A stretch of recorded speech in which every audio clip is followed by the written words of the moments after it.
தென்னகத்தில் ரயில்களில் பயணிப்போர் எண்ணிக்கை 2 மடங்காக அதிகரித்துள்ள அதே வேளையில் பயணிகளுக்கு ஏற்ப போதிய ரயில்கள் இல்லை என்பது மிகப்பெரிய குறையாக இருக்கிறது.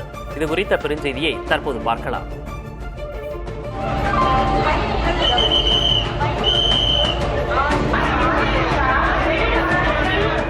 தொடர் விடுமுறை, பண்டிகை காலம் மட்டுமல்ல, வார நாட்களில் கூட ரயில் பயணம் செய்வோர் எதிர்கொள்ளும் நிலைதான் இது. விரைவு ரயில்களில் முன்பதிவில்லா பெட்டிகளும் சென்னை புறநகர் ரயில்களிலும் இப்போதெல்லாம் பயணிகள் கூட்டம் அலைமோதுவதை காண முடிகிறது.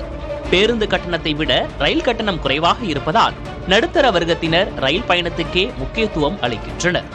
நீண்ட தூர பயணத்துக்கான வசதி, உரிய நேரத்தில் விரைவான பாதுகாப்பான பயணம் உள்ளிட்டவை ரயில் பயணத்தை அதிகமானோர் தேர்வு செய்ய முக்கிய காரணங்களாகும். அந்த வகையில் சென்னையை தலைமையிடமாக கொண்டு செயல்படும் தெற்கு ரயில்வே மண்டலத்துக்குட்பட்ட ரயில்களில் பயணம் செய்வோர் எண்ணிக்கை கடந்த 4 ஆண்டுகளில் 2 மடங்கு அதிகரித்திருப்பதாக புள்ளி விவரங்கள் கூறுகின்றன. 2021-22 சுமார் 33 கோடியாக இருந்த பயணிகளின் எண்ணிக்கை 2022-23 66 கோடியே 99 லட்சமாக அதிகரித்தது. 2023-24 70 கோடியே 81 லட்சமாக தொடர்ந்து அதிகரித்த பயணிகள் எண்ணிக்கை 2024-25 73 கோடியே 18 லட்சமாக உயர்ந்துள்ளது. சென்னை புறநகர் பகுதிகளுக்கான மின்சார ரயில்களில் பயணிப்போர் எண்ணிக்கையும் 2 மடங்காக அதிகரித்துள்ளது. சென்ட்ரலில் இருந்து புறநகர் பகுதிகளுக்கு தினமும் 600க்கும் மேற்பட்ட ரயில்களில் சுமார் 13 லட்சம் பேர் பயணிப்பது தெரியவந்துள்ளது.